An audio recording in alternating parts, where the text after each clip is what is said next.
Bonjour à tous, j'espère que Bonjour. tout le monde m'entend. Bienvenue donc pour cet atelier du guichet numérique de l'entrepreneuriat. Je remercie vivement pour le montage de cet atelier Sandrine Cohen-Solal, donc, qui nous a mis des intervenants de qualité pour monter cette opération et cet atelier dans les plus courts délais en fait, puisqu'on a commencé à travailler vendredi soir. Et dont on a pu communiquer à partir du week-end et dont on a eu pratiquement une centaine d'inscrits. Donc, je remercie, avant de démarrer et de présenter 2-3 ateliers en lien avec la crise, je remercie nos intervenants d'avoir joué le jeu, nos intervenants donc, qui vont intervenir sur quel dispositif puis-je activer pour m'aider à surmonter la crise et quel prêt aidé et garanti par l'État puis-je actionner. Donc, je remercie Denis Barbarossa, donc expert comptable et commissaire aux comptes, Max Peuvrier, président du comité de financement des entreprises, Conseil supérieur de l'ordre des experts comptables, et Pierrick Morel, avocat en droit social. Voilà, donc je vous remercie vraiment d'avoir joué le jeu et d'avoir répondu à notre appel pour essayer de proposer cet atelier en lien avec la problématique du moment et d'essayer de donner les bonnes pistes et des réponses aux différentes personnes qui sont avec nous ce matin.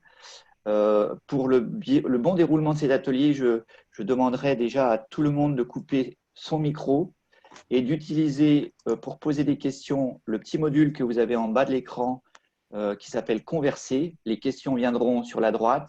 Nos intervenants pourront en prendre au passage en essayant de répondre le plus largement possible sans que ça nuise trop au déroulé de cet atelier. Je remercie également Nadine de Prod12, Nadine Cartieri de Prod12 qui nous accompagne sur le montage de tous ces ateliers. Merci beaucoup Nadine. Alors, les ateliers à venir qui concernent cette période difficile, on a un atelier qui arrive mardi prochain, mardi 14, atelier communiquer en temps de crise et bonnes pratiques. C'est donc sur le site Attractif Courbevoie pour les inscriptions. Et également le jeudi 16 avril, atelier stratégie de l'entreprise en temps de crise, pérenniser nos TPE, PME en période de crise. Donc n'hésitez pas à vous inscrire, c'est en ligne en ce moment avec tous nos ateliers bien sûr classiques du guichet unique de l'entrepreneuriat.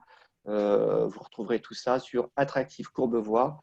N'hésitez pas à le faire. Sans plus attendre, puisque je pense que la thématique est dense, je vais laisser la parole à nos intervenants. Merci à vous. Denis, je crois que c'est à vous.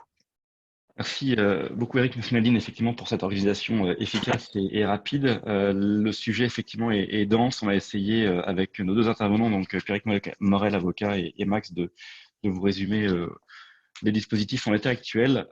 Avant toute chose, effectivement, nous vivons une crise sans précédent d'un point de vue sanitaire, certes, mais également d'un point de vue économique et financier, ce qui a poussé l'État à réagir très rapidement et à proposer des solutions, notamment pour les entreprises, de diverses natures. Donc, on va essayer, durant ces 2 heures, de vous les énoncer, avec un focus, dans un premier temps, sur la première heure à venir, de 10h à 11h, un focus fiscal et social.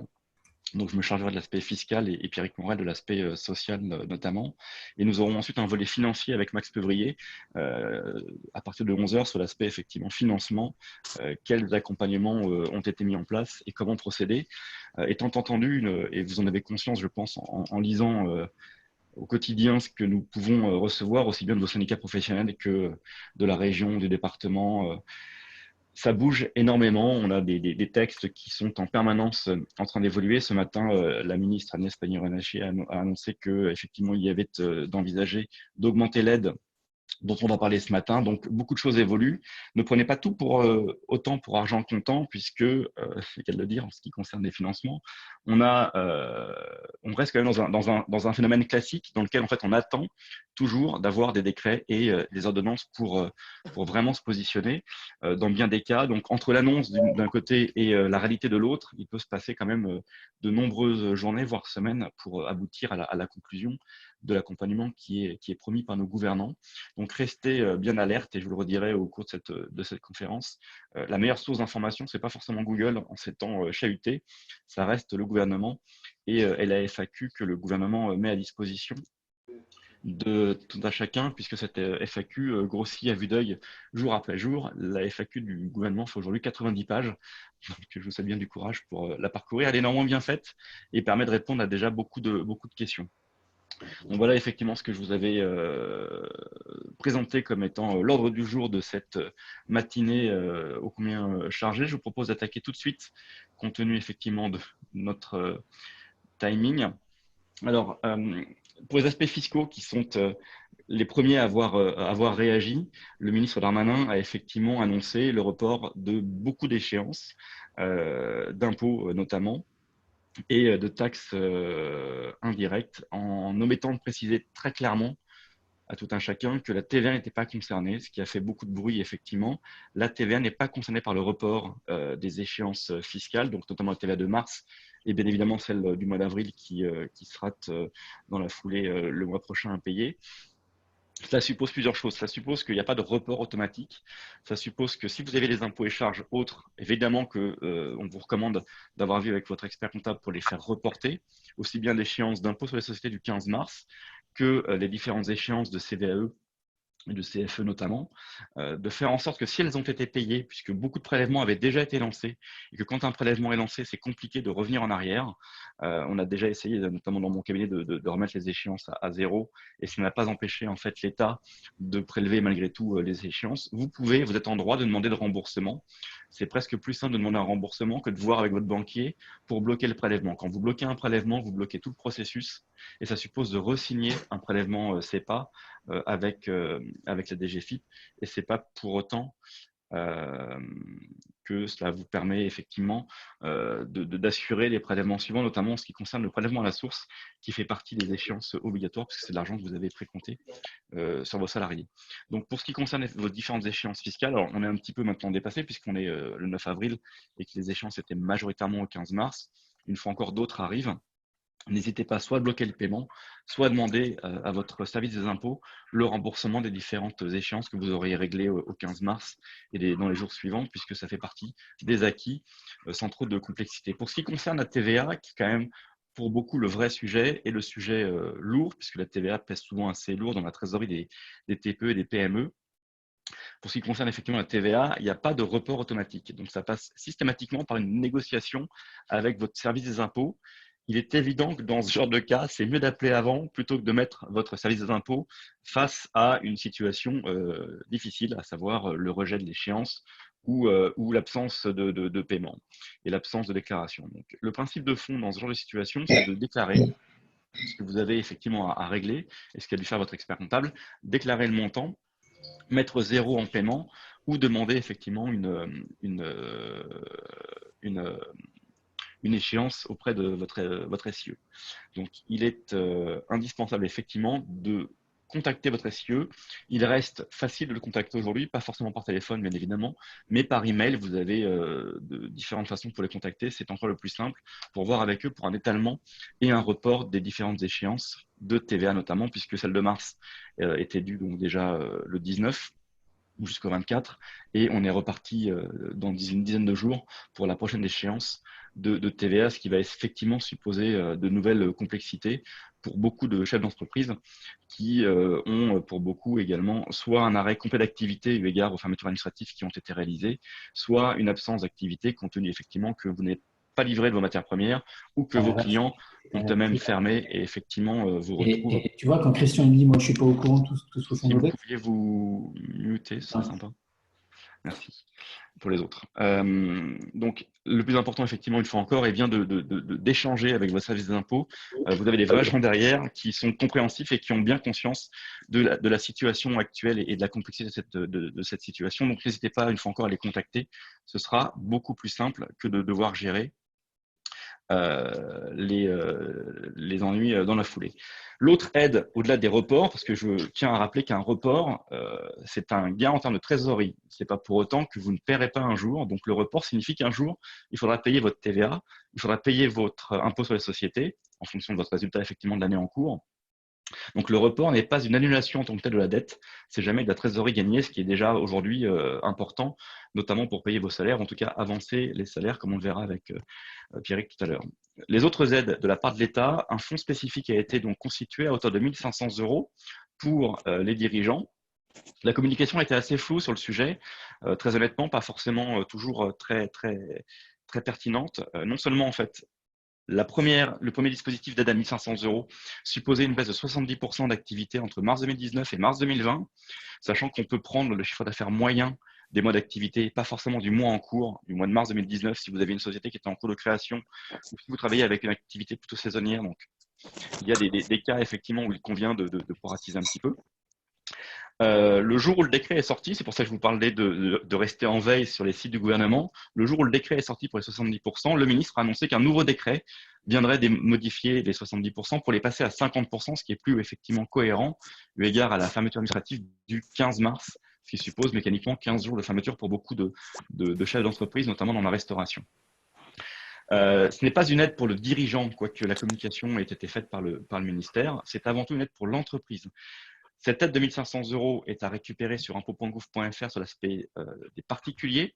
Vous avez un tuto qui a été fait sur le site de l'IFEC, ifec.fr, notre syndicat professionnel, a mis en place effectivement un tuto pour vous expliquer étape par étape comment récupérer ces 1 500 € sur l'aspect personnel effectivement de votre site impôts.gouv. Et c'est là où c'est un peu complexe parce que c'est sur votre site perso. Néanmoins, c'est une aide pour l'entreprise. Il ne s'agit effectivement en aucun cas de 1 500 € par dirigeant. Typiquement, si vous avez une société à responsabilité, une SARL, que vous avez 2 co-gérants, l'aide de 1 500 € ne vaut qu'une seule fois, puisque l'aide de 1 500 € vaut par sirène. Elle ne vaut pas par établissement, donc par SIRET, elle vaut par société. Donc si vous avez 2 co-gérants, c'est malheureusement une seule fois 1 500 €. La ministre Agnès Pinacher a annoncé ce matin effectivement une révision à la hausse de l'aide à 5 000 € pour le mois d'avril. Une fois encore, c'est une déclaration, on attend les textes. On est expert comptable avec Max et on connaît la célérité des décisions et des modifications. Donc pour l'instant, on reste sur cette aide unique à 1 500 €. Cette aide de 1 500 € est complétée par une aide de 2 000 € des régions. Sauf que cette aide de 2 000 € suppose que vous soyez dans de réelles difficultés sans pour autant être en cessation des paiements. Donc, les textes sont assez clairs sur les sites des régions. Il faut aller s'y rendre pour effectivement augmenter l'aide de l'État de 2 000 € auprès de la région dans des cas plus précis. Donc voilà ce que je voulais vous dire sur cette première partie. Il est 10h15, donc on s'était laissé un gros quart d'heure pour l'aspect fiscal. Je vous propose de passer directement aux questions, de façon à ce qu'à 10h30, on passe à l'aspect social avec Pierrick Morel. Si vous avez des questions, je vous rappelle donc en bas à droite au niveau de la conversation. Pour ce qui est de l'aide effectivement de l'État, attention au fait que c'est une aide TPE, non pas PME pour le coup, puisque les entreprises qui dépassent 1 million € de chiffre d'affaires n'ont pas le droit à l'aide, premièrement, ce qui est un peu ennuyeux pour les PME, puisque les PME n'ont aucune aide à cet égard, notamment pour les dirigeants. Et le bénéfice doit être plafonné à 60 000 €, sachant que le bénéfice s'entend pour les entreprises unipersonnelles de la rémunération prise par le dirigeant potentiellement, ce qui fait que ça peut sortir effectivement pas mal d'entreprises du cadre. L'autre sujet important, c'est que cette aide de 1 500 € a été clarifiée. Jusqu'alors, les mandataires sociaux n'étaient pas concernés par l'aide de 1 500 €. Désormais, la FAQ du gouvernement a été mise à jour et elle intègre très clairement que quel que soit le statut fiscal et social, donc aussi bien l'entrepreneur indépendant que le mandataire social, enfin l'entreprise type SAS est donc dirigée par un président et un directeur général, a le droit à l'aide de 1 500 €, sauf que cette aide, une fois encore, est une subvention d'exploitation. Dans les différentes questions qui commencent à tomber, parce qu'il y en a un peu partout. Il y en a un peu partout. Est-ce qu'il est prévu pour le mois d'avril?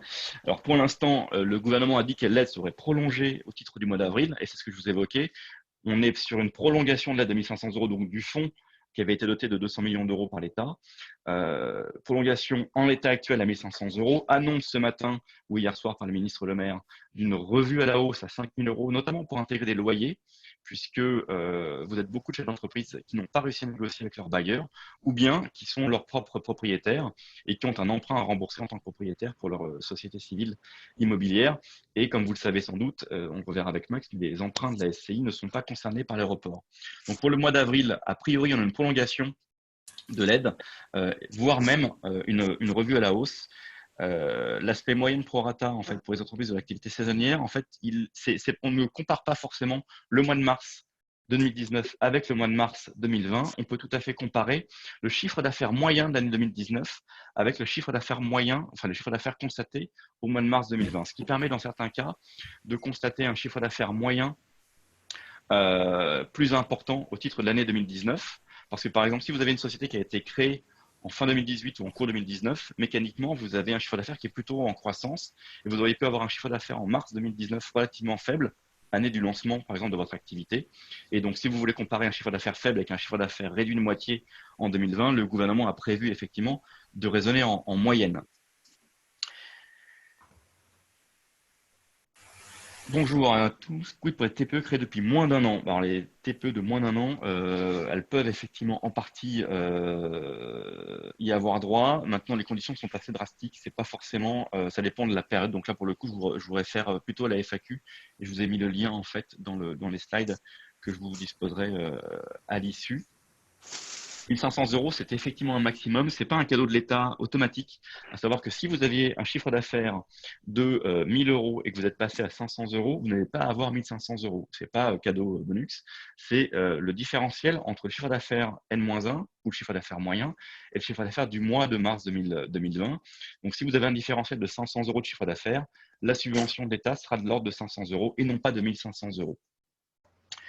Pour ceux qui sont en portage salarial, théoriquement, il n'y a pas de sujet parce que le portage salarial, vous êtes assimilé à un salarié et donc vous avez droit au chômage partiel.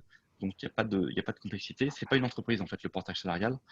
C'est un mode social que vous avez choisi et qui permet d'être porté par une entreprise qui, du coup, vous permettra notamment d'avoir droit aux aides sociales habituelles en termes de chômage, puisque beaucoup de dirigeants d'entreprise on fait le choix désormais de la SAS et quand vous êtes en SAS, vous ne cotisez que très rarement en fait au chômage partiel, au chômage pardon, et donc vous n'êtes pas en droit de bénéficier des aides au titre du chômage partiel. Donc ces 1 500 € aujourd'hui sont effectivement assez faibles et c'est toute l'ambition du gouvernement que d'intégrer le fait de remonter le niveau de solidarité en fait avec les chefs d'entreprise, puisque malgré tout, ce sont eux qui font tourner l'économie et qui ont besoin de soutien. Pour les entreprises qui sont en R&D, puisque je vois une des premières questions d'ailleurs qui est tombée un peu avant les précédentes, quand vous n'aviez pas de chiffre d'affaires et que vous commencez à en faire, pour le coup, vous n'êtes pas dans le cadre de l'aide, puisque l'aide d'État est une aide fiscale, qui est une forme de subvention et qui est assez standard. Donc, elle compare le chiffre d'affaires de l'année précédente à l'année en cours. Que vous n'ayez fait que de la R&D avec donc que de la décharge personnelle, vous rentrez dans un autre cadre qui est le cadre qu'on verra avec Max de soutien via la BPI et votre banque. On n'a pas de soutien fiscal entre guillemets de subvention de la part de l'État pour les entreprises qui ne réalisent pas de chiffre d'affaires du tout, puisqu'effectivement en mode R&D est généralement financé différemment. Donc voilà, pour les startups, effectivement, on est dans un cas où il n'y a pas de chiffre d'affaires, donc pas d'aide. Toc toc, qu'est-ce que vous avez d'autre comme question?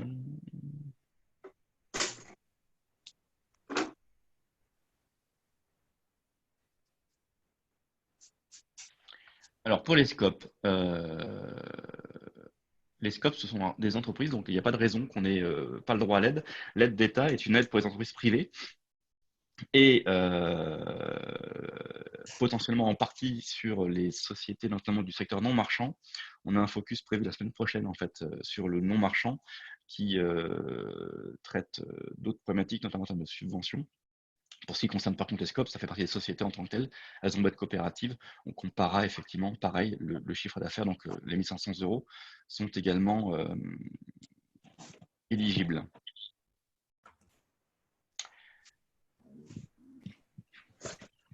Les difficultés pour l'aide de la région, les difficultés, elles sont de l'ordre financier. Donc, en fait, il faut réellement démontrer que vous êtes en limite de trésorerie et que vous n'avez pas les capacités en fait, financières d'assumer votre loyer ou les salaires, par exemple, de vos salariés, malgré l'aide de l'État. C'est un peu l'appréciation de chacune des régions. Donc là, je vous laisserai effectivement vous référer à ce que la région Île-de-France met en œuvre pour accompagner les dirigeants. Ça se passe sur le site directement de la région pour voir effectivement les aides de 2 000 € pour venir en complément de l'aide de la région. Étant entendu que on a appris avec bonheur en début de semaine, en fin de semaine dernière, ce qui a été voté par le CPSTI, donc qui est la nouvelle prévoyance des indépendants, donc le Conseil de prévoyance des travailleurs indépendants, qui dépend des URSSAF des indépendants désormais, et qui avait voté le fait d'accompagner les entrepreneurs indépendants par une aide complémentaire de 2500 €. Initialement, cette aide était complémentaire et permettait effectivement de voir venir un peu plus largement pour les dirigeants, eu égard notamment au fait que beaucoup de loyers n'étaient pas reportés et que les dirigeants n'ont pas d'indemnisation et que c'était l'occasion pour eux de récupérer un minimum de subsides en ces temps compliqués. Et on a lu hier sur le site du CPSTI et des URSSAF que l'aide finalement de 2 500 € n'était pas cumulable. Donc en fait, il faut faire attention parfois aux aides qu'on peut prendre. Beaucoup se sont rués sur l'aide de 1 500 € parce qu'effectivement, le ministre en avait beaucoup parlé. Et on s'est retrouvés tous à conseiller effectivement les 1 500 €. Et aujourd'hui, on se retrouve un petit peu bloqué par le CPSTI qui prend une décision contraire à sa première décision.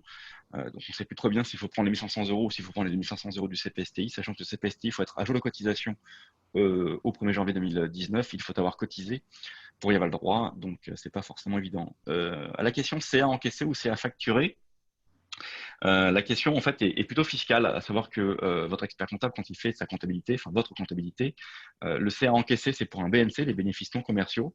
Donc, c'est eu égard effectivement au statut en tant que tel. Pour le CA facturé, c'est pour les entreprises classiques qui sont type BIC. Et donc, en fait, le chiffre d'affaires à comparer, effectivement, en fonction de votre statut fiscal, n'est pas le même quand on est en BNC, donc notamment quand on est dans le secteur médical, par exemple, ou quand on est dans le secteur du conseil pour un avocat en libéral. On prendra le chiffre d'affaires encaissé en mars 2019 versus mars 2020. Alors que pour une entreprise classique de nettoyage ou que sais-je, on prendra le chiffre d'affaires facturé au titre du mois. Le nom de la prévoyance, alors c'est pas de la, c'est le CPSTI, donc qui est le Conseil de prévoyance des travailleurs indépendants. Donc, je vous rappelle que le RSI a disparu et s'est retrouvé intégré à la Sécurité sociale des indépendants. Et le CPSTI est venu du coup compléter le dispositif pour ce qui concerne la prévoyance. Le CPSTI, donc, est un fonds de prévoyance auquel vous cotisez en tant que travailleur indépendant, pour des montants qui ne sont pas forcément toujours très significatifs et qui font qu'on vous recommande chaudement de vous compléter cette prévoyance. En tout cas, ce fonds de prévoyance est assez peu consommé, compte tenu du fait que les travailleurs indépendants sont assez peu malades, ou en tout cas travaillent plus que les 35 heures habituelles des salariés français. Et donc, du coup, ces réserves permettent au CPSTI de reverser à ses adhérents, enfin à ses cotisants, une enveloppe de 2 500 €. Donc, allez voir sur le site de l'URSSAF comment en profiter. Si vous n'avez pas pris les 1 500 € et que vous êtes du coup travailleur indépendant, donc pour le coup, si vous êtes mandataire social, ça ne fonctionne pas. Ce n'est que pour les travailleurs indépendants, donc aussi bien pour les gérants et co-gérants de SARL que les entrepreneurs individuels. Voilà pour le CPSTI, pour l'aspect effectivement. Une question aussi, Denis, sur Oui. quand on déclare son CA par trimestre, type micro-entreprise, comment ça se passe? Là encore, en fait, on compare le trimestre écoulé. Donc, le trimestre, l'avantage, c'est qu'au mois de mars, il était à peu près terminé, au 31 mars. Donc, on peut comparer son chiffre d'affaires du trimestre complet 2020 avec le trimestre 2019 ou bien la moyenne des trimestres de 2019. Là encore, voir ce qui est le mieux. Donc, si vous êtes en SASU, pour la question suivante, il n'y a pas de CPSTI parce que vous n'êtes pas travailleur indépendant en général, sauf si vous êtes une SASU, même si vous êtes une SASU LIR d'ailleurs, vous n'avez pas de CPSTI effectivement. Le CPSTI, en fait, est une cotisation obligatoire des travailleurs indépendants. C'est la seule qui ait fait ce choix-là. Pour les autres, effectivement, je vois des questions sur la JPI, sur AXA ou sur d'autres organismes de prévoyance. Les assureurs, pour l'instant, n'ont pas donné leur feu vert, ont juste abondé un fonds spécial, mais n'ont pas vocation à accompagner leurs clients. Donc, les fonds de prévoyance sont des fonds, je vous le rappelle, cotisés à fonds perdus. Le principe de fonds, c'est comme une assurance, on n'espère ne pas en avoir besoin. Là, pour le coup, la prévoyance est déclenchable dans certains cas, soit maladie, soit décès, ce qu'on vous souhaite à personne, bien évidemment. Et donc, le CPI constate des réserves. Quand on est dans l'assurance privée, pour le coup, les assureurs aujourd'hui ont abondé en partie aux aides de l'État à hauteur de 200 ou 300 millions d'euros. Pas beaucoup plus, malheureusement, en fait. Donc effectivement, je peux vous dire que j'en sais pas beaucoup plus non plus que vous sur le sujet des assureurs qui effectivement sur le sujet ont annoncé des aides, mais on n'a pas vu grand-chose. Et la seule aide pour l'instant, ce serait la réduction d'activité pour ceux qui avaient cotisé en spécifique. Et pour tous les autres qui cotiseraient à des Madelins ou autres, pas d'aide particulière malheureusement. Ils vont le forcer à dire quelque chose. Je dirais, écoutez, non, je viens ici pour dire. Il dit, vous venez à vos questions, j'ai pas réponse. On a des... Oui. Voilà. Est-ce que vous avez d'autres questions ou est-ce que on passe à la partie sociale avec Pierrick Morel? J'ai l'impression que tu as répondu quand même à pas mal de questions. Parfait. Est-ce uniquement les professions libérales ou bien les artisans qui sont concernés? Ah oui, pardon, ça je n'ai pas vu celle-là. Ouais. Ça dépend pour quelle question en fait. Ouais, pour le CPST, c'est pas précis. Pour le CPSTI, artisans, commerçants et professions libérales. Le Bruno. S'il vous plaît, vous pouvez couper votre micro, on vous entend. Sont concernés. Donc artisans, commerçants effectivement et les professions libérales sont concernés par le CPSTI dès lors qu'ils sont effectivement à la sécurité sociale des indépendants, donc un bordereau un peu particulier. Vous avez le droit à cette aide de 2 500 €, mais une fois encore qui ne se cumule pas avec l'aide de l'État.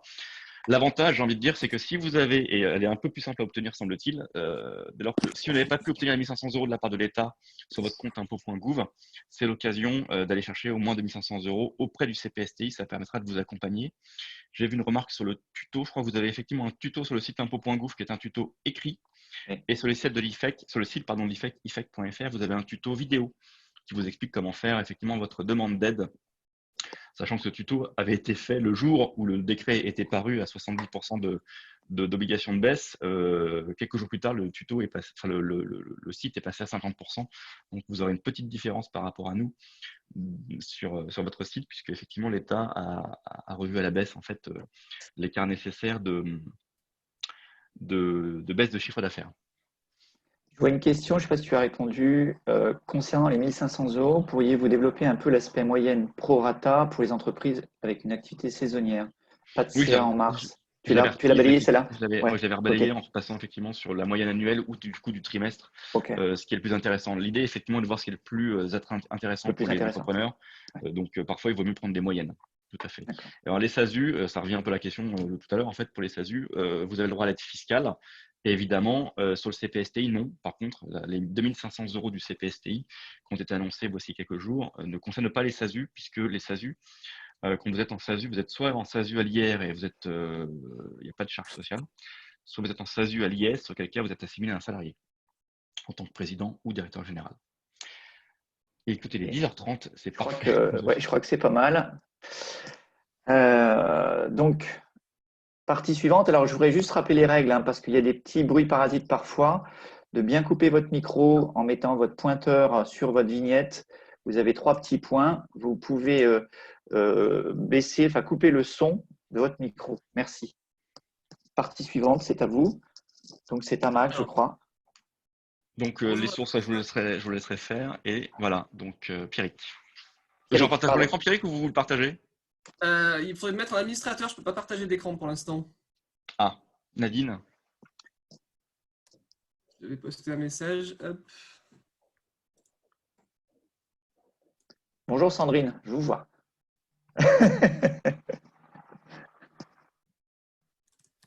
Alors, bonjour à tous, je vais commencer par me présenter en attendant les réglages. Donc, je suis Pierrick Morel. Alors, je précise, je ne suis pas avocat en droit social, je suis consultant en droit social et en paye. dans un cabinet d'expertise comptable à Paris et je suis également formateur pour l'IFOR. Aujourd'hui, je vais parler essentiellement de vos salariés et de leur sort et de leur devenir pour voir un petit peu légalement ce qu'on peut faire, ce qu'on ne peut pas faire et ce qu'il ne faut surtout pas faire. Ça y est. Hop.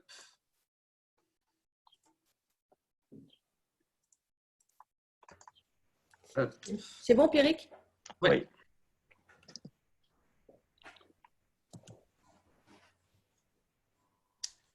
Alors, je suis en train de régler le partage d'écran.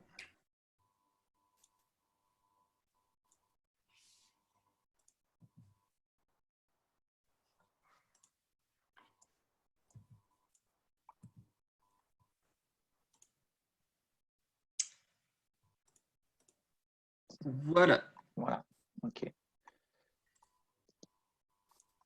Juste se mettre en mode plein écran peut-être, si c'est possible. Normalement, Non, c'est ça bon, devrait c'est être bon, bon. c'est Vous bon, devriez avoir très une bien. présentation en plein écran. Voilà. C'est bon. Donc, la situation des salariés. On va avoir plusieurs cases possibles. Il faudra bien mettre vos salariés dans des cases et si possible dans les bonnes cases. Sachant qu'on va le voir, la mauvaise idée, c'est de ne rien faire ou de ne pas mettre les salariés dans les bonnes cases. Donc, en principe, quand vous ne pouvez pas travailler dans l'entreprise, on peut mettre les salariés en télétravail. Avec une particularité au niveau de la crise du coronavirus. Pour le coup, on avait été visionnaire en septembre 2017. On avait prévu le coup. En cas de menace d'épidémie, le télétravail peut être imposé aux salariés. Normalement, le télétravail, c'est d'un commun accord avec l'accord de l'employeur et du salarié. Là, du fait de l'épidémie, on va pouvoir imposer le télétravail. Imposer le télétravail, ça veut dire que des salariés qui pourraient mais qui refuseraient, ils se mettraient en absence injustifiée non payée. Donc, à minima, ils auraient droit à un retrait de salaire. Au pire, ça peut être une sanction disciplinaire. Évidemment, on va y aller mollo sur les sanctions disciplinaires, vu les circonstances. Un salarié qui est en télétravail, il est censé travailler à 100%. Donc, on le paye à 100% du brut. Donc, non seulement on lui verse son salaire brut, mais également on va verser les salaires. Petite remarque, si votre salarié est en télétravail, on peut le défrayer par rapport au surcoût engendré par le télétravail. Alors là aussi, on avait été visionnaire en pleine grève sur la réforme des retraites. L'URSSAF avait sorti un forfait de télétravail. Donc, on peut verser 10 € par mois à chaque salarié pour un jour de télétravail par semaine. Alors, attention, c'est un petit peu bizarrement fait. Donc, ça va aller de 10 € à 50 € pour 5 jours de télétravail par semaine. Ce ne sera pas 220 € par mois pour 22 jours de télétravail dans le mois. C'est 10 € par mois pour un jour de télétravail par semaine. Petite question, est-ce qu'on est obligé de rembourser le loyer des salariés qui sont en télétravail? Réponse non. On avait créé l'indemnité d'occupation, qui est une prime qu'on verse en brut aux salariés pour les dédommager du fait qu'on occupe leur logement.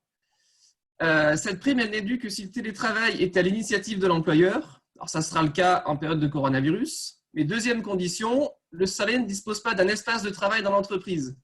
Donc, en fait, l'indemnité d'occupation où on dédommage le salarié du fait de l'occupation de son domicile par du matériel professionnel ou des activités professionnelles, ça n'est possible que pour les salariés qui n'ont pas de bureau. Si vous avez votre siège à Paris et que vous embauchez un commercial à Nice et que votre commercial il travaille ou depuis chez lui ou depuis sa voiture, il aura l'indemnité d'occupation. Et si le salarié a un bureau dans l'entreprise et que le télétravail est juste ponctuel, il n'y a pas d'indemnité d'occupation et il n'y a pas à lui rembourser le loyer ou son chauffage, etc.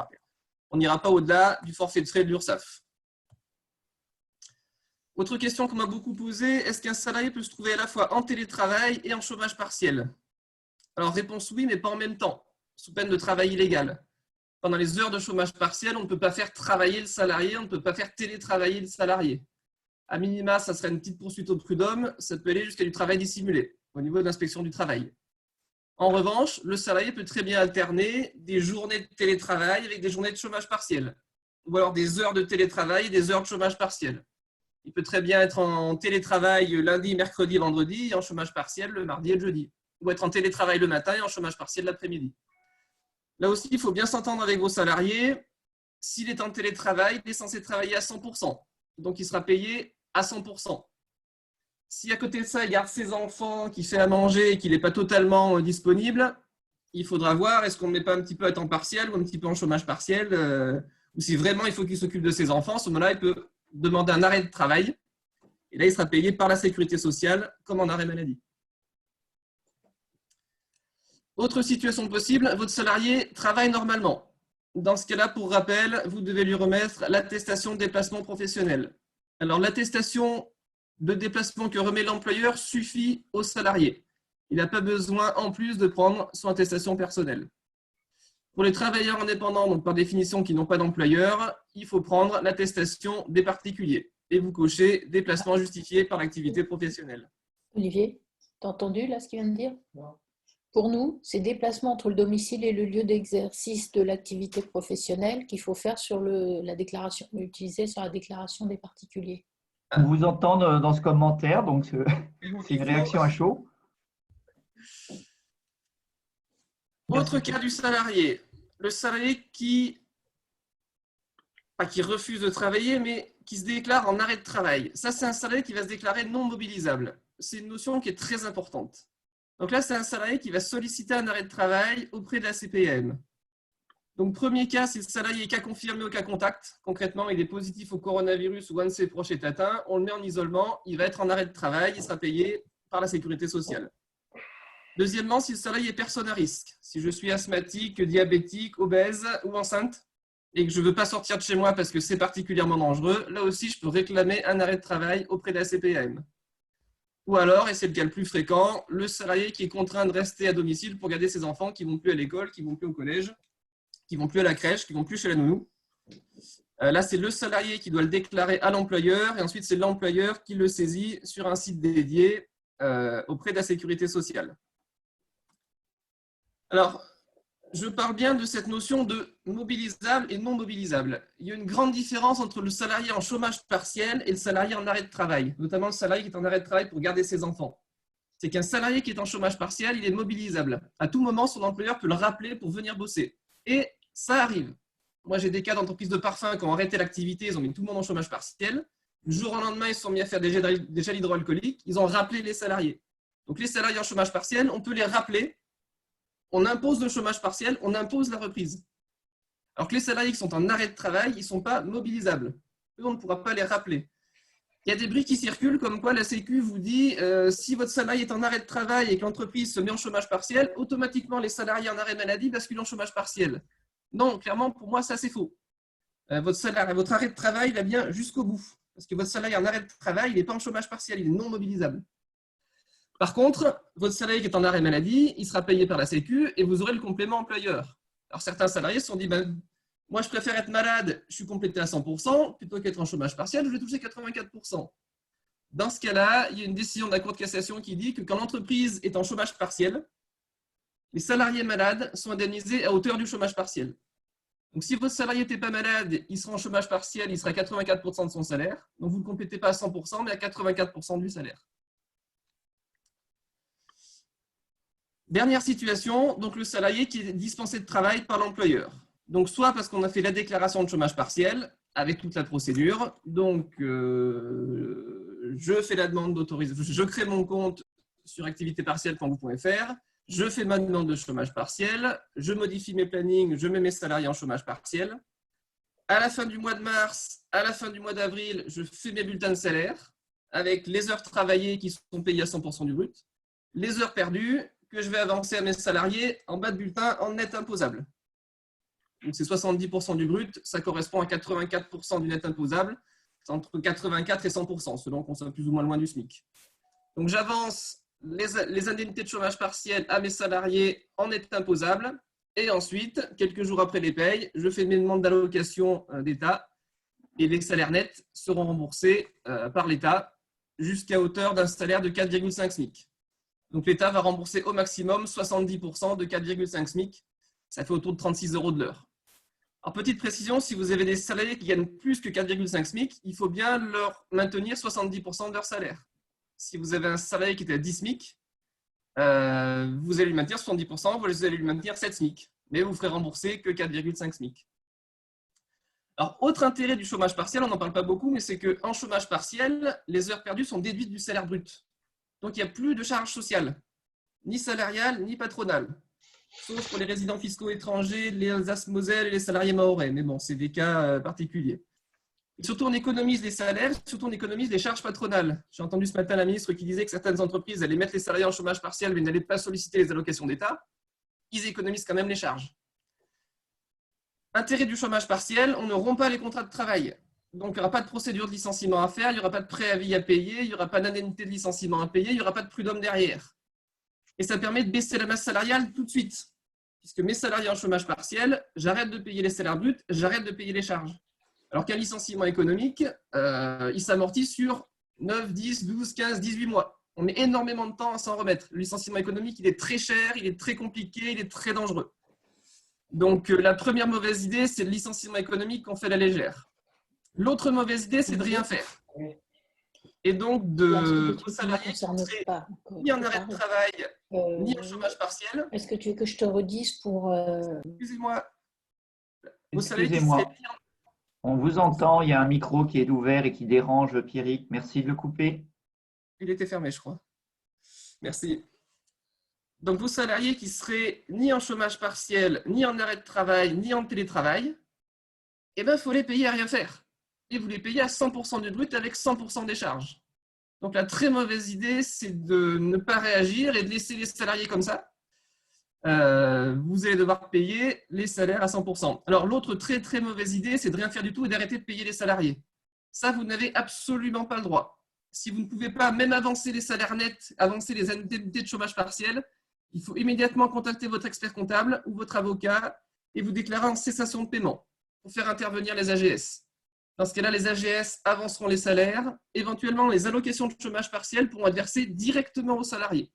Par une décision spéciale du préfet ou de l'inspecteur du travail, du directeur régional du travail, les allocations d'État peuvent être versées directement aux salariés. Donc, quoi qu'il arrive, il faut veiller à ce que vos salariés soient rémunérés.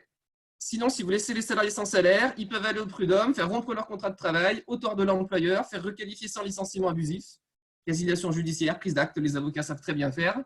Et vous allez vous retrouver à devoir payer les salaires et payer des indemnités de rupture. Donc, une nouvelle fois, la très mauvaise idée, c'est soit de licencier, soit de ne rien faire. Il faut bien mettre les salariés dans les bonnes cases. Concernant les fermetures d'établissements, donc vous avez des entreprises qui ont été fermées, contraintes et forcées. J'invite les entreprises à bien consulter la liste des entreprises et des établissements qui ont une obligation de fermeture.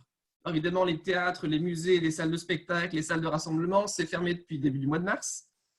On a fermé également les hôtels, cafés, restaurants et les commerces non indispensables. Et on nous dit beaucoup que seuls les commerces alimentaires ou de première nécessité peuvent ouvrir. Consultez la liste, ça va très au-delà. Les quincailleries, les garages, les pièces auto, les vendeurs de téléphone, les vendeurs informatiques, les papeteries peuvent continuer d'ouvrir. Pas les librairies, les papeteries. Donc, avant de fermer, en pensant qu'on est obligé de fermer, consultez bien la liste. Donc, si votre établissement ferme, ben là, il n'y a pas le choix. Soit vous mettez vos salariés en chômage partiel, soit, si c'est possible, vous mettez vos salariés en télétravail. Sachant qu'évidemment, si vous ne faites rien, il faudra payer vos salariés à 100% du brut avec les charges. Alors, question qu'on pose souvent, mon commerce ou mon établissement ne fait pas partie des fermetures obligatoires. Puis-je quand même fermer et mettre mes salariés en chômage partiel? Je peux ouvrir, sauf qu'il n'y a plus de trafic, j'ai plus de clients, j'ai plus d'activité. Réponse, oui. C'est une question qu'on me pose souvent et je réponds, le chômage partiel, il existait avant le coronavirus. Et avant le coronavirus, le chômage partiel était destiné aux entreprises qui, pour une raison ou pour une autre, avaient une grosse baisse d'activité momentanée. Donc ça marche toujours. Même si vous pouvez ouvrir, même si vous n'avez pas l'obligation de fermer, vous pouvez quand même ouvrir ou alors réduire votre activité et mettre tout ou partie de vos salariés en chômage partiel.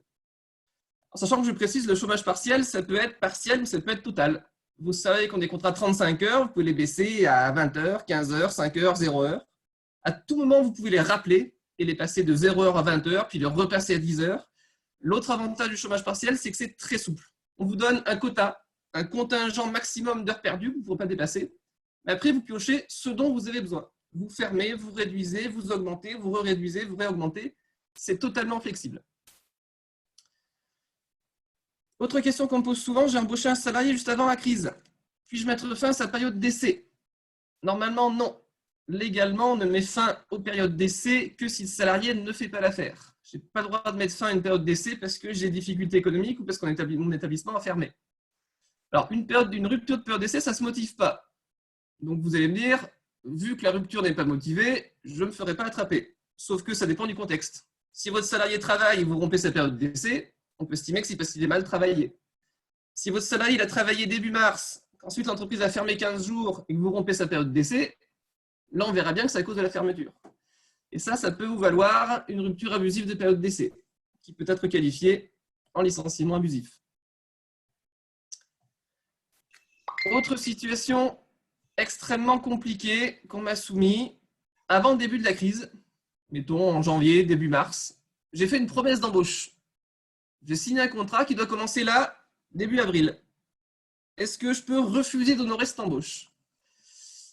Là, malheureusement, pour cette situation, je n'ai pas de solution miracle. Légalement, la promesse d'embauche vaut embauche. Sachant qu'une promesse d'embauche, ça peut être un échange de mails, ça peut être une lettre, un courrier. Dès lors que le salarié prouve qu'il s'est mis d'accord avec son employeur sur la durée du contrat, la durée du travail, le début du contrat, la rémunération, il peut prouver que le contrat est passé. Et dans ce cas-là, ne pas honorer une promesse d'embauche, ça peut être qualifié en rupture abusive de contrat. Alors pour être un petit peu vicieux, je vais vous dire que rompre abusivement un CDI, ça ne sera pas dramatique. Un CDI qui aura 0 ancienneté, niveau dommages d'intérêt, ça ne vous coûtera pas très cher. En revanche, faites très attention à vos CDD. Rompre abusivement un CDD, même avant le début de l'exécution du CDD, on peut vous condamner à payer tous les salaires jusqu'à la fin du contrat. J'ai eu le cas il y a quelques années d'une entreprise qui avait, par échange de mails, conclu un CDD de juin à septembre. Et puis début juin, ils ont dit à la salariée, non, finalement, il n'y a pas besoin de vous. Et bien la salariée, elle s'est fait payer tous ses salaires, les bruts, les charges, la prime de préca, les congés payés pendant toute la durée du contrat, alors qu'elle n'a pas mis les pieds dans l'entreprise. Donc attention, la norme, si vous avez fait des promesses d'embauche avant la crise, c'est d'honorer les embauches et de mettre les salariés en chômage partiel. Au moins, vous économiserez les charges. Il se peut que l'inspection du travail rechigne à payer les allocations, mais à la limite, tant pis. Vous ne paierez que les salaires nets en partie et vous ne paierez pas les charges. Et ça vous coûtera moins cher que de devoir payer l'ensemble des salaires bruts avec les charges. En raison des circonstances exceptionnelles, puis-je rompre un CDD en cours pour force majeure? Autrement dit, faire comme Disney. J'ai vu que Disney avait pris une initiative un petit peu osée de rompre tous leurs intermittents et tous leurs CDD en cours. Normalement, non. La force majeure, elle est dans le code du travail, mais elle est très rarement retenue par les juges. La norme, c'est que vos salariés en CDD, vous les mettez en chômage partiel comme les autres. Ils ont accès au chômage partiel dans les mêmes conditions. Et il n'y a pas de raison de traiter différemment les salariés en CDD et les salariés en CDI. Sachant que je vous rappelle que la rupture abusive d'un CDD ou la rupture d'un CDD avant terme, ça peut coûter très cher. On paye les salaires jusqu'à la fin du contrat avec les charges. Demandez au club de foot qui licencie les entraîneurs en CDD. Combien ça coûte? Alors, dernière question, dernière diapo. Pendant la fermeture de mon établissement, puis-je mettre d'office mes salariés en congé payé? Alors, normalement, d'après le code du travail, non. J'ai l'obligation de respecter un délai de prévenance d'1 mois entre la déclaration et la pose des congés. Donc, si je pose des congés début avril, les congés commenceront en mai. En revanche, ce que me permet le code du travail, en cas de circonstances exceptionnelles, c'est de modifier, d'annuler ou de reporter des congés déjà posés. Donc là, si vous aviez des congés déjà posés, vous pourrez effectivement les modifier. Alors, ça concernera des salariés qui avaient prévu de partir en vacances de Pâques, qui finalement, ça ne les intéresse pas trop de partir en vacances confinées. Donc, avec l'accord de l'employeur, on pourra revenir sur ces congés. Ou alors, ça va plutôt concerner les entreprises qui finalement ont une hausse d'activité liée au coronavirus. Si vous êtes dans l'agroalimentaire, si vous êtes dans la santé, si vous fabriquez des masques ou des gels hydroalcooliques et que vous avez un surcroît d'activité lié à la crise, là, vous pourrez annuler les congés payés de vos salariés. Alors, petite remarque personnelle, je ne vois pas l'intérêt de mettre les salariés en congé payé quand on peut les mettre en chômage partiel. En congé payé, vous payez vos salariés à 100% du brut avec les charges. En chômage partiel, vous allez payer une partie du net que vous allez vous faire rembourser par l'État et vous ne payez pas les charges. Donc, votre salarié en chômage partiel, il vous coûte 0 ou quasiment 0 ou au pire pas grand-chose. Votre salarié en congé payé vous coûte plein pot. Alors, on me dit oui, ça permettra de faire travailler les salariés cet été. C'est pas sûr. De toute façon, vous devrez accorder au moins 2 semaines de congé à vos salariés entre le 1er mai et le 31 octobre. Donc, probablement qu'ils partiront en congé en juillet-août. Alors, vous avez dû entendre parler des ordonnances dérogatoires. La loi, l'ordonnance, permet par accord collectif. Donc, pour ça, il faut conclure un accord collectif avec les syndicats. Donc, il faut l'accord des syndicats. Et effectivement, si vous avez un accord collectif avec les syndicats, vous pourrez poser 6 jours ouvrables. Donc, 1 semaine de congé, maximum, avant le 31 décembre 2020. C'est uniquement dans ce cas-là, avec l'accord des syndicats, 1 semaine maximum, que vous pourrez poser des congés sans respecter le délai d'1 mois. Alors, vous pouvez également poser, dans la limite de 10 jours, des RTT. Donc, les RTT des forfaits jours, les RTT de vos salariés en accord RTT ou les jours sur le CET. Alors, voilà ce qu'il y avait à dire sur le chômage partiel. Alors, je pense qu'il doit y avoir pas mal de questions.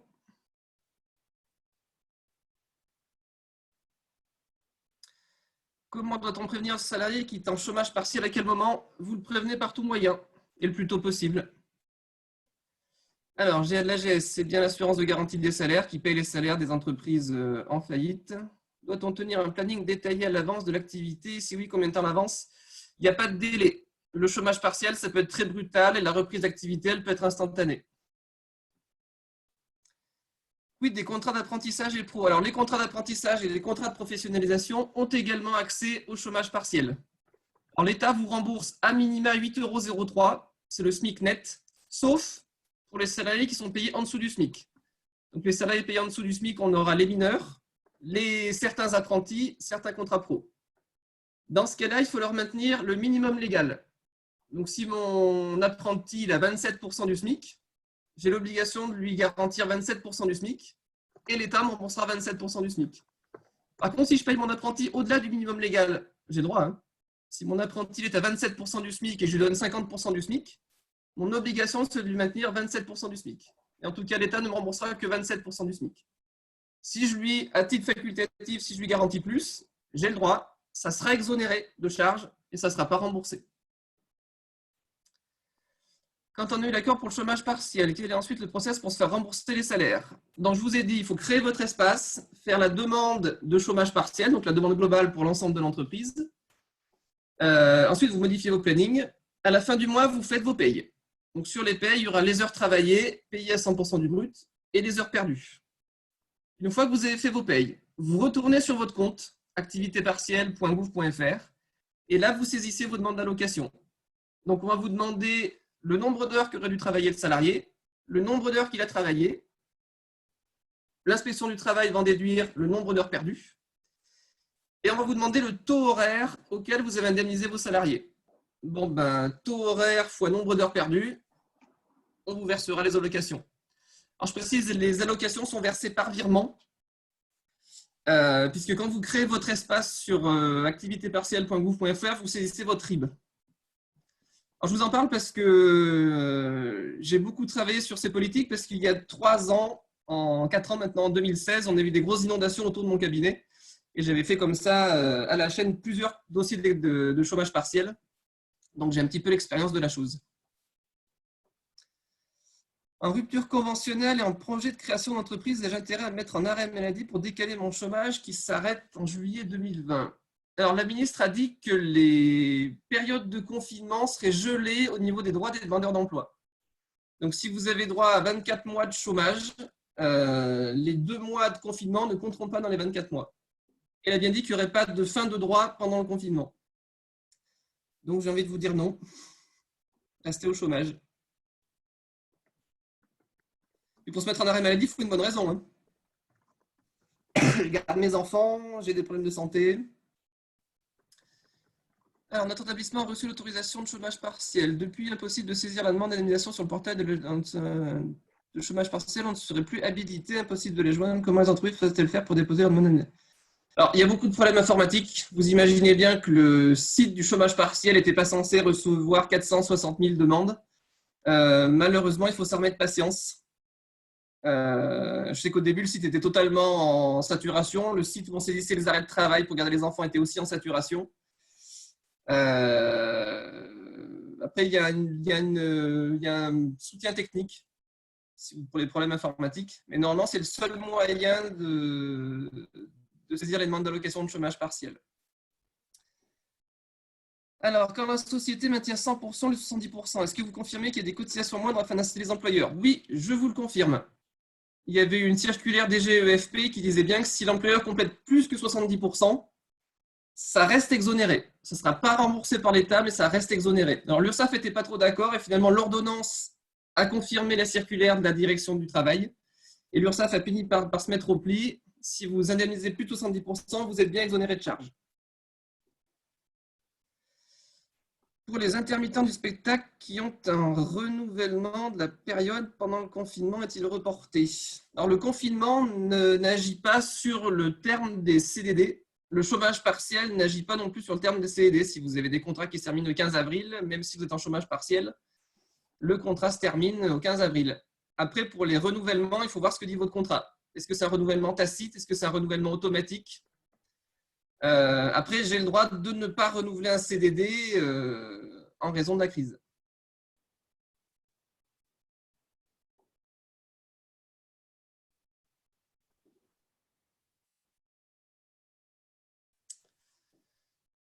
Merci Marie-Louise.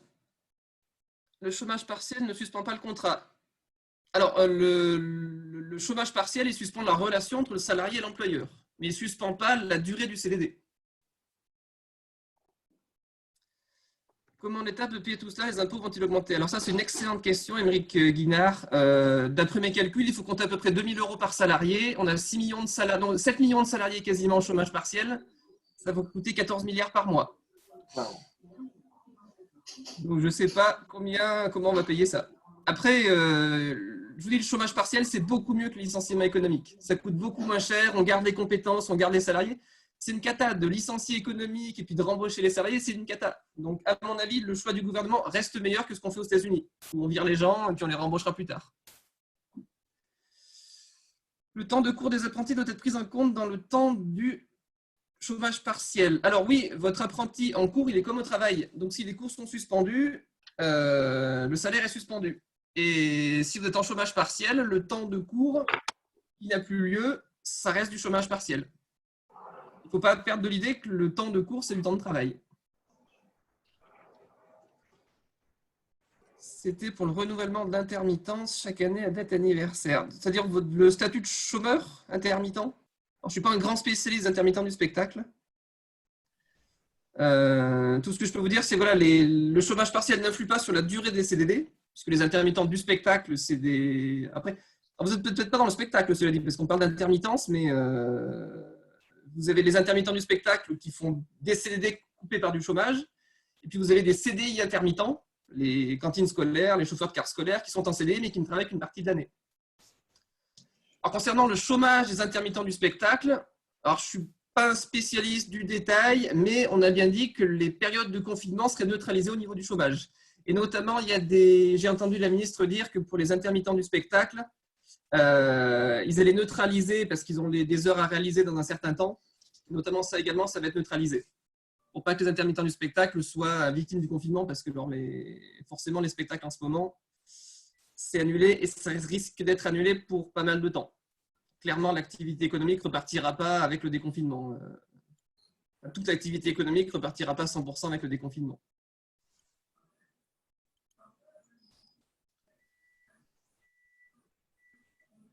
Un président de SASU peut-il être en chômage partiel si vous êtes considéré comme salarié au sens du Code du travail? Alors ça, c'est une très bonne question parce que vous avez plein de gens qui sont salariés pour la sécurité sociale. Les présidents de SASU, les PDG, les gérants minoritaires, ils sont salariés pour la sécurité sociale. Mais ils ne sont pas salariés pour le Code du travail. Si vous n'êtes pas salarié pour le Code du travail, vous ne cotisez pas à Pôle emploi, vous n'avez pas de congé payé, vous n'avez pas le droit du licenciement et vous n'avez pas accès au chômage partiel. Donc, on ne peut pas s'auto-mettre en chômage partiel. Si vous êtes dirigeant, vous n'êtes pas salarié au sens du Code du travail.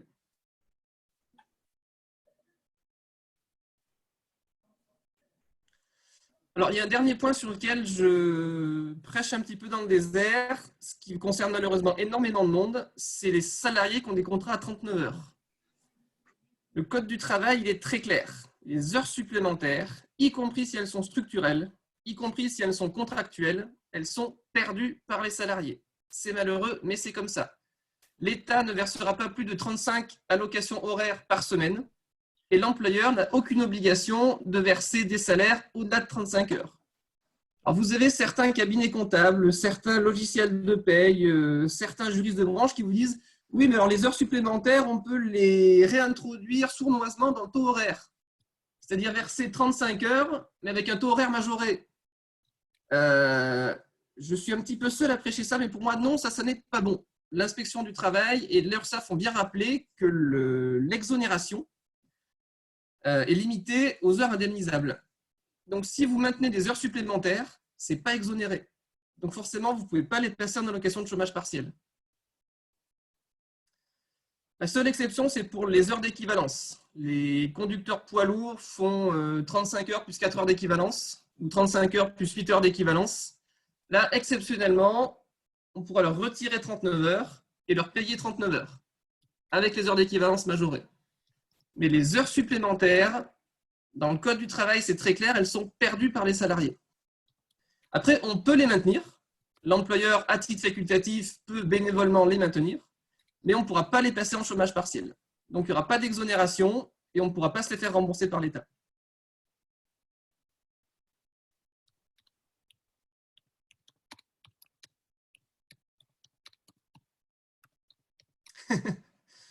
Je téléphonerai au ministre pour remonter les problèmes. J'ai son portable, il n'y a pas de souci.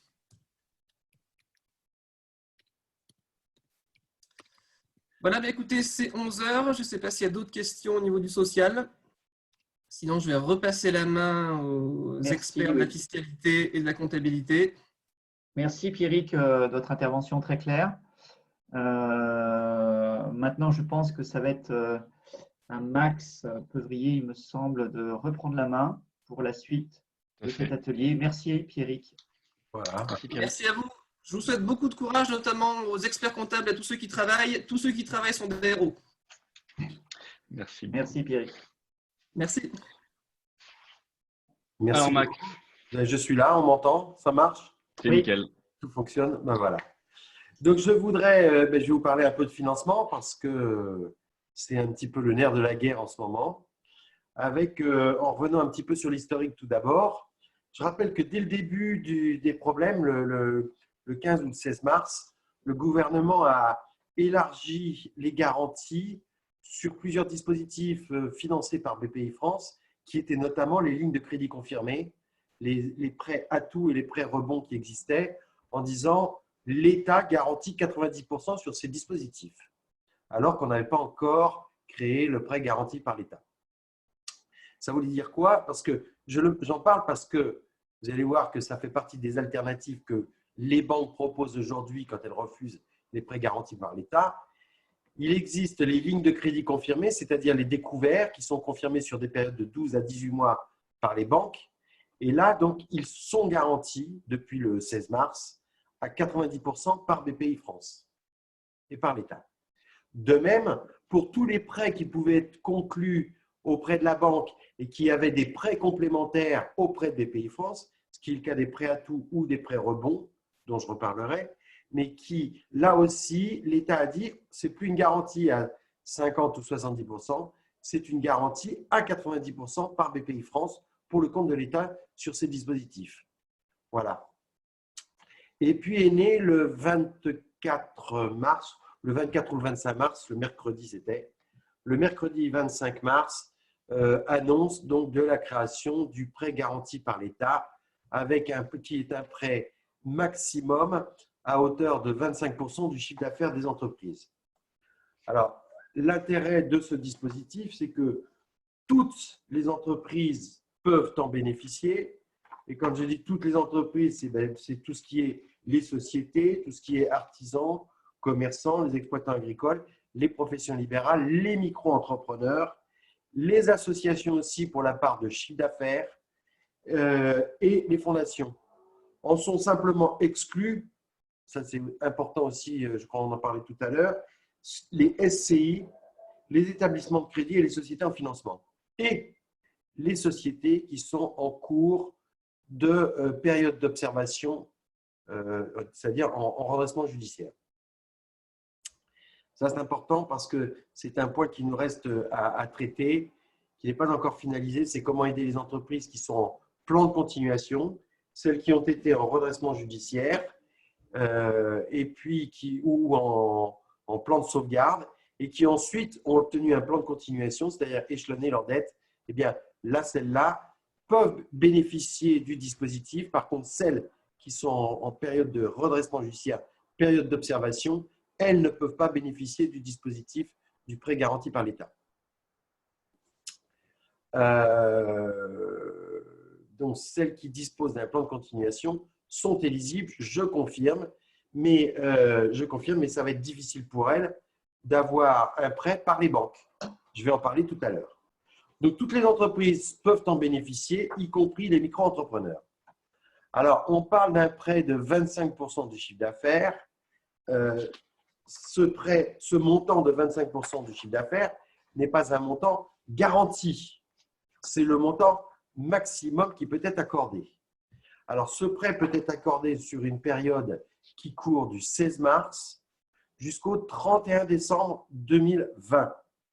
Donc, il ne faut pas nécessairement se presser pour demander. L'enveloppe globale qui est garantie par l'État, c'est 300 milliards d'euros. C'est 15% du PIB national. Donc, ça fait quand même une certaine somme d'argent, sachant que l'encours de crédit aux entreprises s'élève en France à 200 milliards d'euros. Donc, il y en aura pour tout le monde. Il y a beaucoup de banques et il y a beaucoup de gens qui disent qu'il n'y aura pas assez d'argent, donc dépêchez-vous d'en profiter. Ça ne se passe pas réellement comme ça.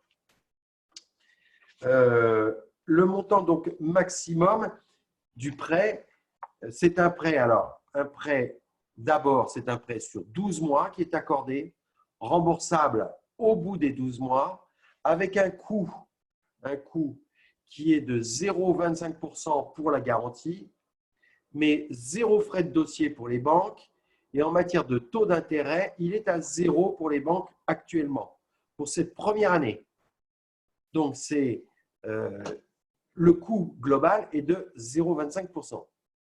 Alors, certaines banques, parce que la question peut arriver, certaines banques peuvent demander qu'il y ait une garantie du dirigeant. Alors, cette garantie du dirigeant, une assurance sur le dirigeant, elle ne coûte pas grand-chose, elle coûte un petit peu d'argent, certes, mais elle peut paraître nécessaire s'il arrive quelque chose au dirigeant pour éviter d'avoir à rembourser ce prêt. Au bout des 12 mois, à partir de la date de versement des fonds, l'argent doit être remboursé, sauf s'il y a mise en place d'un remboursement ensuite sur 1 an à 5 ans. Donc, dans 10 mois, les banques vont interroger les entreprises qui ont emprunté pour leur demander « Est-ce que vous voulez convertir le prêt sur une période qui court de 1 an à 5 ans ?» Attendez, en tant que jeune statut, je peux demander le découvert, l'inéprédit. Voilà, je reviendrai dessus. Donc, on pourra demander dans 10 mois à ce que le remboursement soit échelonné entre 1 an et 5 ans, avec cette fois-ci des taux de garantie qui seront un petit peu plus chers, c'est 0,5% ou 1% au bout de 3 ans, 4 ans et 5 ans. Et puis des taux d'intérêt qui pourraient être un petit peu plus élevés, je pense, par les banques. Mais pendant 1 an, rien à rembourser et un coût simplement de 0,25. Ce qui veut dire que pour 10 000 euros empruntés, ça va coûter 250 euros. Pour le montant maximum de 25%, les banques demandent à ce qu'on justifie le montant qui est demandé. C'est-à-dire qu'elles peuvent demander, il y a des entreprises qui ont déjà des disponibilités importantes et qui vont quand même demander le maximum d'argent. Et 25% du chiffre d'affaires, sachez que c'est totalement différent si c'est une entreprise du négoce qu'une entreprise prestataire de services. C'est-à-dire quelqu'un qui est prestataire de services, qui n'a pratiquement pas de dépenses et pas de charges ou peu de charges fixes, mais n'aura pas le même besoin que quelqu'un qui a un magasin, qui a une boutique, qui a du personnel à payer. Donc, c'est pour ça que les banques essayent de demander des informations. Elles vérifient si la demande est en adéquation avec les besoins réels de l'entreprise. Et c'est pour ça que quelquefois, elles demandent des plans de trésorerie. Alors, on croyait au départ que les banques ne demanderaient que très peu d'informations, et c'était ce qui avait été prévu au départ, c'est que les entreprises qui étaient cotées jusqu'à 5+, c'est-à-dire avec une cotation qui est quand même faible, c'est le terme de 5+, ça veut dire une garantie faible, eh bien, toutes ces entreprises-là étaient censées avoir les prêts garantis par l'État. Malheureusement, c'est un petit peu plus difficile que ça, et les banques freinent un petit peu avant de donner, d'attribuer les fonds. Tu m'étonnes.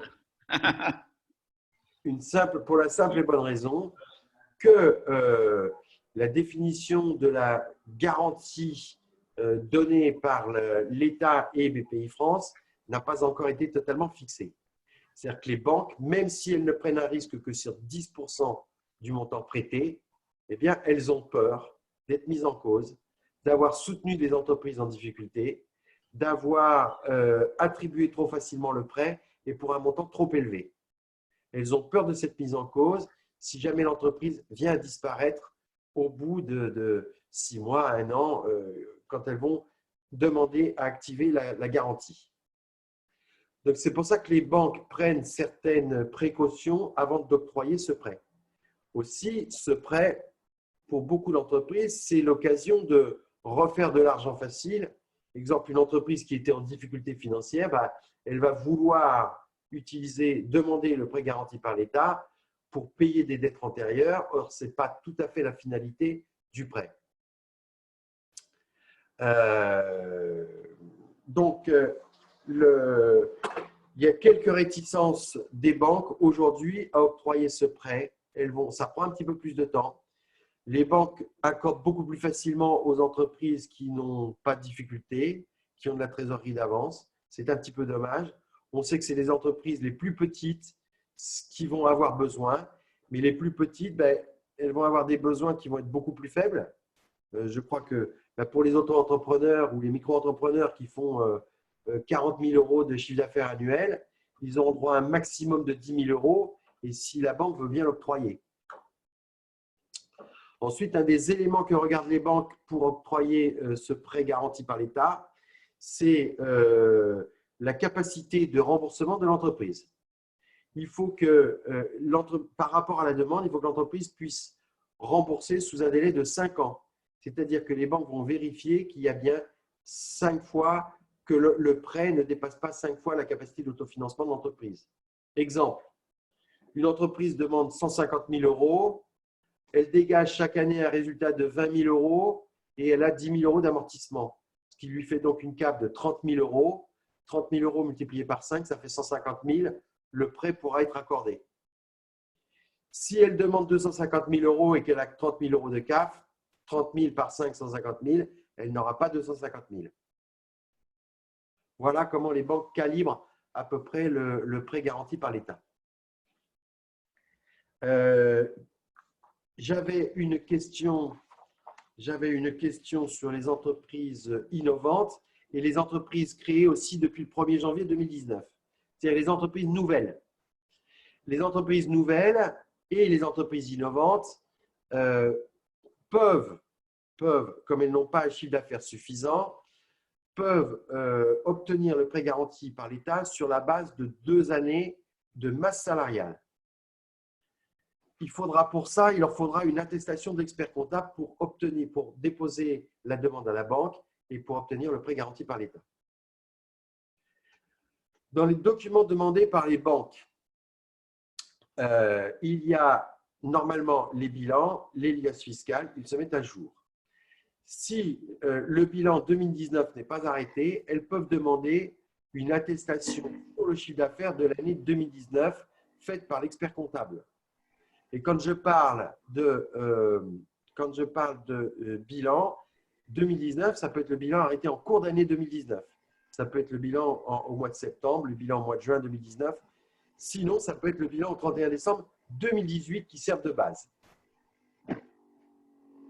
Pour faire la demande de prêt garanti par l'État, il faut s'adresser à sa banque Alors, déjà, il faut monter son dossier quand même avec son expert comptable, c'est utile. Et il faut ensuite envoyer le dossier à la banque. On obtient un accord de la banque. Une fois qu'on a obtenu l'accord de la banque, on demande un code sur attestation-pge.bpi France. On obtient un code, on envoie ce code à la banque et ensuite la banque peut monter le contrat de prêt. Alors, l'attestation d'un expert comptable n'est pas obligatoire si la banque veut bien accorder le prêt. Mais comme je vous ai dit, les banques prennent des responsabilités et elles ne veulent pas engager nécessairement toutes leurs responsabilités.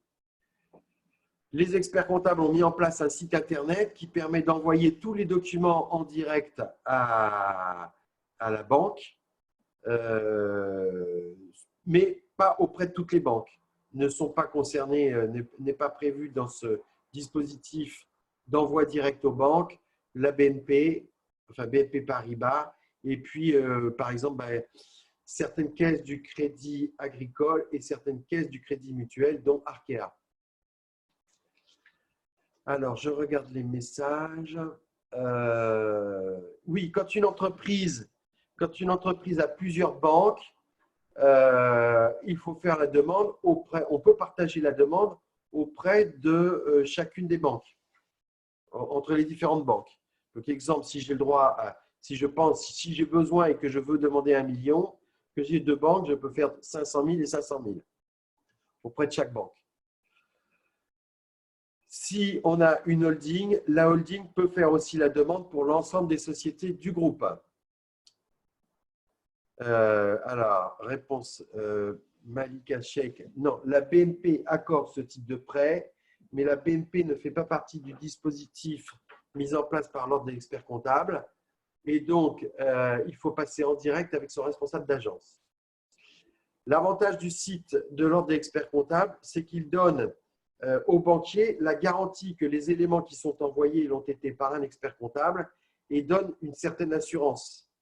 Parce que vous pourrez comprendre qu'il y a certains risques de fraude sur la demande de prêt garanti par l'État, notamment des fraudes qui peuvent se faire par les entreprises sur du chiffre d'affaires ou sur la base de leur bilan. Donc, le fait d'envoyer par le site de l'ordre des experts comptables est une garantie pour les banques. Et les banques le reconnaissent comme tel. Malheureusement, BNP n'en fait pas partie pour l'instant. Donc, le dispositif, c'est un dispositif qui est réservé aux experts comptables. Sur le site CompteXpert, il y a tout indiqué sur le site de l'ordre des experts comptables. Enfin, j'avais une question tout à l'heure que j'ai vu passer. Je voulais en parler. Alors, non, avant de parler du médiateur du crédit, je voudrais vous parler donc des possibilités. J'ai commencé à en parler des possibilités de prêts complémentaires par BPI France. Sachez, puisqu'on est en région Île-de-France, que la région Île-de-France a mis en place et met en place un dispositif qui s'appelle le prêt backup, qui correspond au prêt rebond. Et donc ça, c'est un prêt complémentaire qui sera sans intérêt sur 7 ans avec 2 ans de différé et qui sera aussi garanti par la région Île-de-France et qu'il faudra demander auprès de BPI France. Donc, ce prêt complémentaire va être mis en ligne très prochainement, comme le prêt à tout et donc tous les autres dispositifs auxquels vous pouvez avoir le droit auprès de BPI France. Si l'entreprise, attendez, dans le cas d'une SASU, si jamais la société doit déposer le bilan dans l'année suivante, le PGE doit-il être remboursé? Déposer le bilan avec un dépôt de bilan. S'il y a une déclaration de cessation de paiement, non, il n'y a pas de remboursement. Voilà. Pour la masse prévisionnelle de 2 années d'activité, est-ce que le prévisionnel peut intégrer le recrutement prévu en H2 2020? Oui, tout à fait. C'est la masse salariale prévisionnelle qu'on peut faire pour la demande de crédit. Mais il y a des difficultés, bien sûr, sur les entreprises nouvelles à se faire financer par BPI France. Alors, il y a un dispositif de financement spécifique pour les startups qui a été lancé aussi par BPI France. Je crois que, je ne sais plus, c'est 4 ou 8 milliards qui sont prévus pour le financement des startups par BPI France. Là, il faut regarder la fiche bien précisément, voir ça avec sa banque, bénéficier du dispositif prêt garanti par l'État et demander le prêt complémentaire de BPI France. En cas de difficulté d'obtention, parce que malheureusement, comme je vous ai dit, toutes les entreprises n'ont pas une bonne cotation, les banques ne veulent pas nécessairement prêter aux entreprises parce qu'elles ont un risque de mise en cause, mise en jeu de leur garantie. Les entreprises peuvent se trouver en plan de continuation, c'est-à-dire être passées par une phase de redressement judiciaire, avoir à rembourser les dettes maintenant sur 10 ans. Donc, elles sont dans une situation qui n'est pas très aisée et les banques n'apprécient pas trop. Et surtout, comme je disais, les banques peuvent avoir peur que leur garantie soit mise en cause. Ou bien, les banques ont peur, comme je l'ai dit, que soit mise en cause leur responsabilité pour avoir aidé, accompagné une entreprise qui était en difficulté financière avant la crise. Eh bien, vous avez un recours. Le seul recours, c'est celui du médiateur du crédit. Donc, le médiateur du crédit, c'est une personne qui est rattachée à la Banque de France, qui vous déposez votre dossier sur le site de la médiation du crédit, vous expliquez pourquoi, et alors surtout, il faut avoir un refus écrit de la part de la banque. Refus écrit de la part de la banque de vous accorder le prêt garanti par l'État. Avec ce refus, vous déposez votre dossier auprès du médiateur du crédit. Vous êtes contacté sous 72 heures, je crois. Et ensuite, votre dossier est traité par le directeur de la Banque de France de votre département. Donc, il y a un dossier à monter sur le site médiation du crédit. Et pour les experts comptables, il y a une fiche simplifiée qui est mise en ligne pour saisir la médiation du crédit. Voilà ce que je voulais dire. Je regarde les questions qu'il peut y avoir. Si vous avez des questions, je suis à disposition.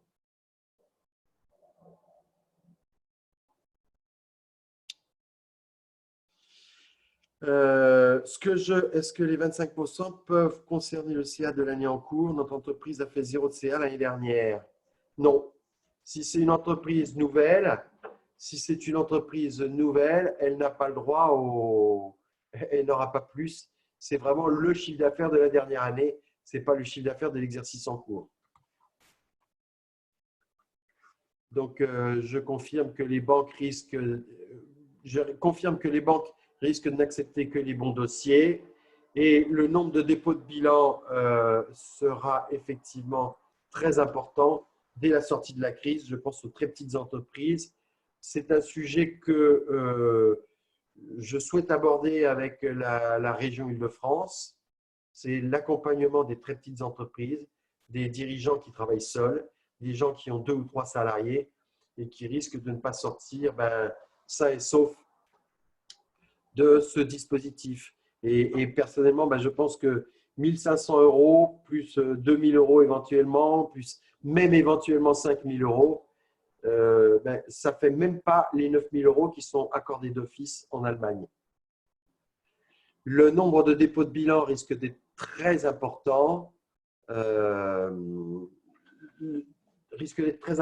on travaille actuellement avec les administrateurs judiciaires pour voir si on peut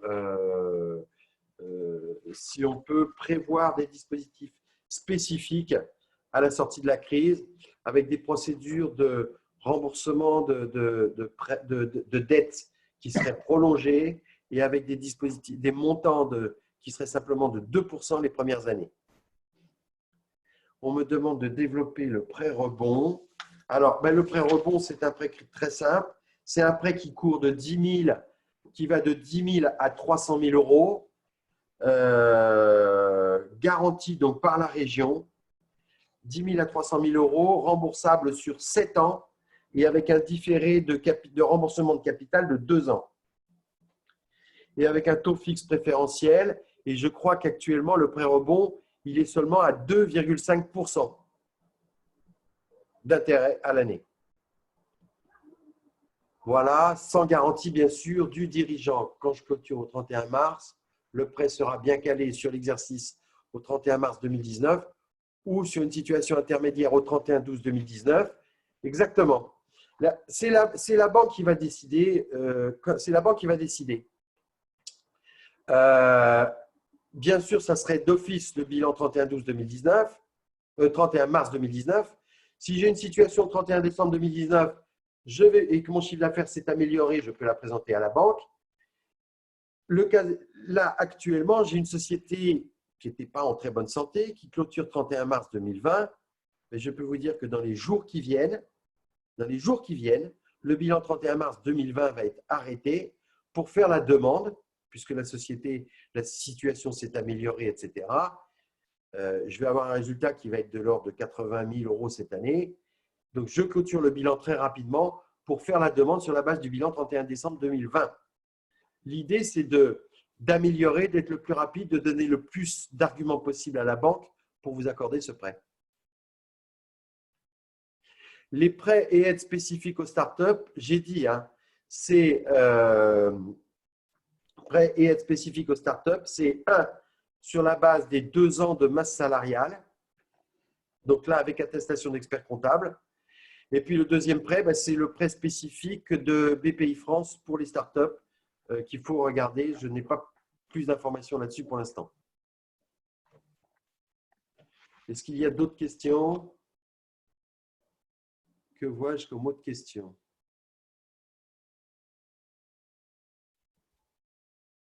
Alors, j'en vois une. Faut-il clôturer les prêts? Alors, il y a effectivement aussi une notion par rapport aux banques de taux d'endettement de la société. Je vais prendre l'exemple, si une société a 100 000 € de capitaux propres, qu'elle a déjà 150 000 € d'emprunt, ça va être difficile pour elle de redemander encore 150 000 € d'emprunt prêt garanti par l'État. Voilà, les banques font attention à tout ça, effectivement.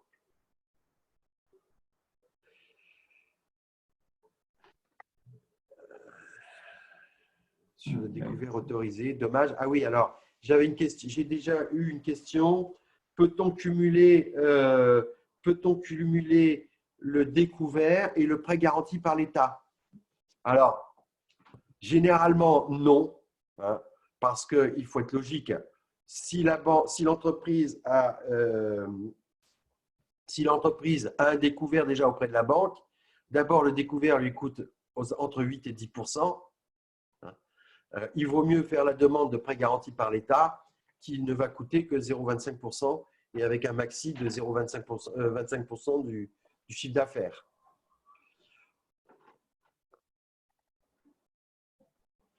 Voilà. Quoi d'autre comme question? Je regarde.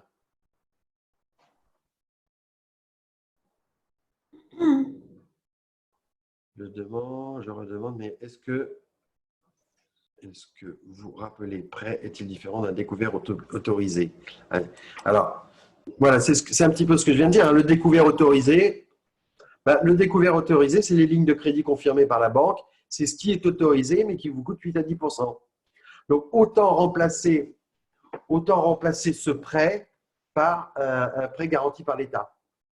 Sachant que le découvert autorisé qui vous coûte 8% à 10% par an d'intérêt peut, comme je l'ai dit au début, être garanti par la région, par l'État, à hauteur de 90%. Mais autant passer à 0,25 plutôt qu'être en découvert autorisé. J'ai eu un cas d'une entreprise qui s'est vu son prêt garanti par l'État refusé, mais par contre, la banque lui a proposé un autre prêt, je crois un découvert. Alors d'abord, il a demandé la caution du dirigeant. Donc, j'ai dit qu'il fallait refuser la caution du dirigeant. Et ensuite, le banquier est revenu. J'ai eu la question ce matin. Le banquier est revenu en disant je veux bien vous accorder, dans ce cas-là, je vous accorde un découvert, mais ça sera à 8 ou 10% d'intérêt. Et là, je dis non, encore une fois.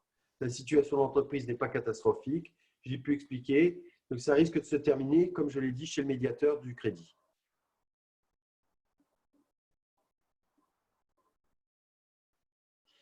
Va-t-on avoir un délai supplémentaire pour l'exercice clôturé au 31/12/2019? Alors, je l'ai dit tout à l'heure, si vous clôturez 31/12/2019, la demande de prêt peut se faire jusqu'au 31 décembre.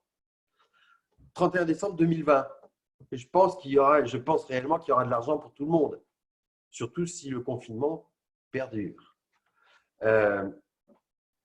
Il est possible aussi, parce que j'ai vu le cas, de faire, quand la situation n'est pas terrible dans l'entreprise ou quand c'est une start-up, de prévoir une levée de fonds. Et par exemple, de faire une levée de fonds le 15 novembre et puis le 1er décembre, de demander un prêt garanti par l'État à hauteur du montant de la levée de fonds. Et dans ce cas-là, on pourra avoir un prêt complémentaire de BPI France aussi à hauteur du prêt garanti par l'État. Parce que BPI France a plein de dispositifs de financement qui viennent en complément des levées de fonds. Voilà. Ai-je d'autres questions à répondre? Bah, écoute, Max, je crois qu'on a fait le tour là quand même. Ouais. Donc, je crois qu'il est temps, je crois, maintenant de conclure. Pas d'autres questions. Je vois qu'il n'y a pas d'autres. Je vois des remerciements. Je vois qu'on a un nombre constant de personnes qui sont restées en ligne. C'est qu'il y avait beaucoup d'intérêt, beaucoup de questions et beaucoup d'attentes. Donc, j'espère qu'on a pu répondre au moins à pas mal de questions et de problématiques des entrepreneurs que nous avons là ce matin. Je remercie vraiment et à nouveau Sandrine Cohen-Solal de nous avoir aidés dans cette mise en place que je vois en ligne ce matin. Je remercie vraiment aussi les différents intervenants, Denis, Max, Pierrick. Merci beaucoup de votre disponibilité et votre exercice ce matin n'était pas simple, mais il était, je pense, très clair et vous avez répondu à énormément de questions. On fera parvenir d'ailleurs un questionnaire à l'ensemble des personnes qui étaient avec nous ce matin. Peut-être qu'il y aura des compléments de questions que je vous ferai peut-être parvenir à un moment donné ou un autre. En tout cas, on essaie d'avoir le retour de satisfaction de nos ateliers. Et en règle générale, c'est très positif et je pense que ce matin, vous avez été extra. Merci à tous. Et peut-être une autre fois, si les choses évoluent dans le temps, peut-être qu'il y aura des choses nouvelles à redire. Merci Nadine et je vous souhaite une bonne fin de matinée.